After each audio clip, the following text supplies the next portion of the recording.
नीयत सच्ची हो तो पूरी कायनात आपके हक में खड़ी हो जाती है। ਮਾਨ ਸਰਕਾਰ ਨੇ ਨਹਿਰੀ ਪਾਣੀ ਦੀ ਸਮੱਸਿਆ ਨੂੰ ਨਜਿੱਠਣ ਵਾਸਤੇ ਬਹੁਤ ਵਧੀਆ ਕੰਮ ਕੀਤੇ ਆ। ਸਾਡੇ ਖੇਤਾਂ ਨੂੰ ਪਾਣੀ ਪੂਰਾ ਲੱਗਣ ਲੱਗ ਪਿਆ ਜੀ। मांझा, मालवा, दुआबा और पुआध के इलाके दुआएं दे रहे हैं। ਮਾਨ ਸਰਕਾਰ ਦਾ ਬਹੁਤ ਬਹੁਤ ਧੰਨਵਾਦ ਕਰਦੇ ਹਾਂ। ਇਸ ਜੂਨ ਜੁਲਾਈ ਜਦੋਂ ਝੋਨੇ ਦੀ ਫਸਲ ਹੋਊਗੀ ਇਹ 85% ਤੇ ਪਹੁੰਚ ਜਾਾਂਗੇ।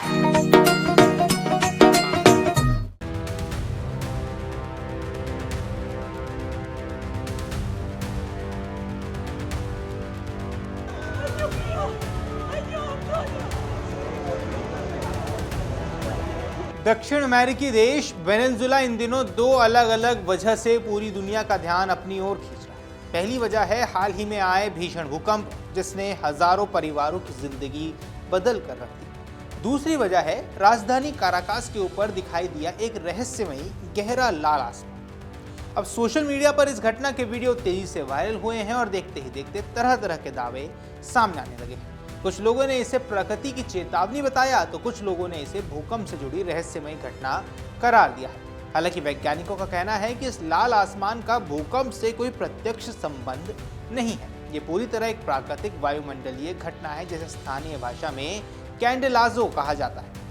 कुछ ही दिन पहले वेनेजुएला में आए शक्तिशाली भूकंपों ने भारी तबाही मचाई। कई इमारतें धराशायी हो गई, हजारों लोग बेघर हो गए और राहत बचाव कार्य लगातार जारी है। कई इलाकों में लोग अभी भी आफ्टर शॉक्स यानी भूकंप के बाद आने वाले शॉक के डर से खुले मैदानों में रात बिताने को मजबूर हैं। इस त्रासदी के बीच जब काराकास के आसमान ने अचानक गहरा लाल रंग धारण कर लिया तो लोग में डर और ज्यादा बढ़ गया। पहले से सदमे में जी रहे नागरिकों ने इसे किसी नए खतरे का संकेत समझ लिया। जैसे ही लाल आसमान की तस्वीरें और वीडियो इंटरनेट पर सामने आई, सोशल मीडिया पर अफवाहों का दौर शुरू हो गया। किसी ने इसे अर्थक्वेक लाइट्स कह दिया तो किसी ने दावा किया कि ये किसी बड़े प्राकृतिक संकट की चेतावनी है। अब कुछ पोस्ट में इसे अलौकिक घटना तक बता दिया गया, लेकिन वैज्ञानिकों ने इन सभी दावों को खारिज कर दिया है और स्पष्ट कर दिया है कि ये घटना पूरी तरह से प्राकृतिक है और इसका संबंध सूर्यास्त के समय होने वाले प्रकाशीय प्रक्रिया से जुड़ा हुआ है। अब सवाल है, आखिर लाल क्यों हो गया आसमान? इस प्रश्न का उत्तर प्रकाश के विज्ञान में यानी लाइट की साइंस में छुपा हुआ है। सूर्य का प्रकाश हमें सफेद नजर आता है, लेकिन वास्तव में ये कई रंगों का मिक्सचर होता है। जब ये प्रकाश पृथ्वी के वातावरण में प्रवेश करता है तो वायुमंडल में मौजूद गैसों, धूल कणों और सूक्ष्म कणों से टकराता है। नीले और बैंगनी रंग की तरंगें छोटी होती हैं, इसलिए वे वातावरण में सबसे अधिक बिखर जाती हैं। इसी वजह से दिन में आसमान नीला दिखाई देता है, लेकिन सूर्यास्त के समय स्थिति बदल जाती है। उस समय सूर्य क्षितिज के बहुत नीचे होता है और उसकी रोशनी को पृथ्वी के वातावरण से कई अधिक मोटी परत से गुजरना पड़ता है। इस लंबे सफर में लगभग पूरा नीला प्रकाश बिखर जाता है, जबकि लाल और नारंगी रंग की लंबी तरंगें हमारी आंखों तक पहुंच जाती है, जिसका रिजल्ट यानी परिणाम स्वरूप होता यह है कि आसमान लाल, नारंगी या सुनहरा नजर आता है। अब समझिए आखिर क्या है रेल स्कैटरिंग। इस पूरी प्रक्रिया को वैज्ञानिक भाषा में रेल स्कैटरिंग कहा जाता है और इसे विज्ञान में पढ़ाया भी जाता है। 19वीं सदी के वैज्ञानिक लॉर्ड रेले ने यह सिद्धांत दिया था कि छोटी तरंग वाली रोशनी वातावरण में अधिक बिखरती है, जबकि लंबी तरंग वाली रोशनी अपेक्षाकृत सीधे आगे बढ़ती है। इसी सिद्धांत के कारण दिन में आसमान नीला भी नजर आता है। अब आपको समझ आया होगा आखिर आसमान नीला क्यों?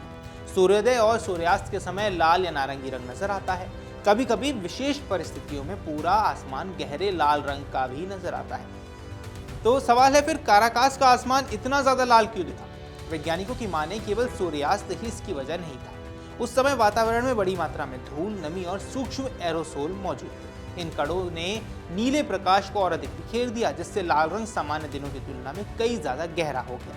इसके अलावा विशेषज्ञों का मानना है कि हर वर्ष अफ्रीका के सहारा रेगिस्तान से उठने वाली महीन धूल अटलांटिक महासागर पार करके दक्षिण अमेरिका तक पहुंचती है। ये धूल वातावरण में मौजूद रहकर सूर्यास्त के रंगों को और ज्यादा गहरा भी बना देती है। अब आइए समझते हैं आखिर क्या है कैंडेलाजो। वेनेजुएला और कैरेबियाई क्षेत्रों में इस तरह के अत्यधिक लाल सूर्यास्त को स्थानीय भाषा में कैंडेलाजो कहा जाता है। ये शब्द कैंडल यानी पुराने समय में तेल के दीपक से जुड़ा है, जिसकी लौ गर्म लाल नारंगी चमक होती है। जब पूरा आसमान उसी तरह चमकने लगता है तो लोग उसे कैंडेलाजो कहते हैं। स्थानीय लोगों के लिए ये पूरी तरह नई घटना नहीं है, लेकिन इस बार इसकी तीव्रता और समय ने इसे दुनिया भर में चर्चा का विषय बना दिया है। अब सवाल है, क्या इसका भूकंप से कोई भी संबंध है?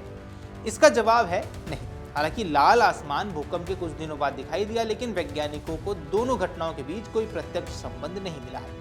कुछ शोधों में अर्थक्वेक लाइट्स नाम की एक दुर्लभ घटना का उल्लेख मिलता है, जिसमें भूकंप के दौरान कुछ क्षेत्रों में असामान्य रोशनी देखी जाने की बात कही गई है, लेकिन काराकास में दिखाई दिया लाल आसमान उस श्रेणी में नहीं आता। वैज्ञानिकों का मानना है कि यहाँ देखा गया यह दृश्य पूरी तरह सूर्यास्त, वातावरण में मौजूद धूल और प्रकाश के प्रकीर्णन का परिणाम था। अब सवाल है, क्या भूकंप से उठी धूल ने यह असर डाला है? क्योंकि कुछ विशेषज्ञ मानते हैं कि भूकंप के कारण गिरी इमारतों और मलबों से हवा में अतिरिक्त धूल जरूर पहुंची। ये धूल वातावरण में मौजूद अन्य कणों के साथ मिलकर सूर्यास्त के रंग को थोड़ा और गहरा बना सकती है, लेकिन इसका अर्थ ये बिल्कुल नहीं है कि भूकंप ने आसमान को लाल कर दिया। असली वजह अभी भी वही प्राकृतिक प्रकाशीय प्रक्रिया है, जिसे विज्ञान लंबे समय से समझाता रहा है। अब ऐसा नहीं है कि पहले कभी नहीं हुआ है। दुनिया के दूसरे हिस्सों में ये नज़ारा पहले भी देखा जा चुका है। अब काराकास पहली जगह ये नहीं है जहाँ ऐसा दृश्य देखा गया हो। ऑस्ट्रेलिया में जंगलों की आग के दौरान आसमान लाल नजर आया था। अमेरिका के कैलिफोर्निया में भी बड़े पैमाने पर लगी आग के कारण सूर्य का रंग लाल और नारंगी हो गया था। भारत में भी धूल भरी आंधियों या मानसून से पहले कई बार गहरे लाल सूर्यास्त देखने को मिलते रहते हैं। यानी ये कोई असामान्य या रहस्यमयी घटना नहीं है, बल्कि वातावरण की स्थिति के अनुसार होने वाली प्राकृतिक प्रक्रिया है। अब जब कोई प्राकृतिक आपदा पहले से लोगों को डरा चुकी होती है, तब उसके बाद होने वाली कोई भी असामान्य घटना लोगों के मन में भय को पैदा कर देती है। सोशल मीडिया पर बिना वैज्ञानिक पुष्टि के वीडियो और दावे वायरल होने लगते हैं। कई लोग इन्हें सच मान लेते हैं, जबकि बाद में विशेषज्ञ बताते हैं कि उनका वास्तविक कारण कुछ और ही था। काराकास में लाल रंग का आसमान के मामले में भी यही हुआ।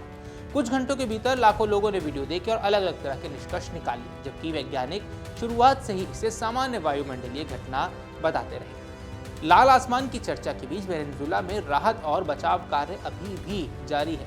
कई इलाकों में अब भी लोग अपने लापता परिजनों की तलाश कर रहे हैं। अंतर्राष्ट्रीय एजेंसी और कई देश राहत सामग्री भी भेज रहे हैं, जबकि बचाव दल मलबे में फंसे लोगों की खोज में जुटे हुए हैं। वैज्ञानिकों का मानना है कि प्राकृतिक घटनाओं को लेकर अफवाहों के बजाय विश्वसनीय जानकारी पर भरोसा करना जरूरी है, ताकि आपदा के समय लोगों में अनावश्यक घबराहट न फैले।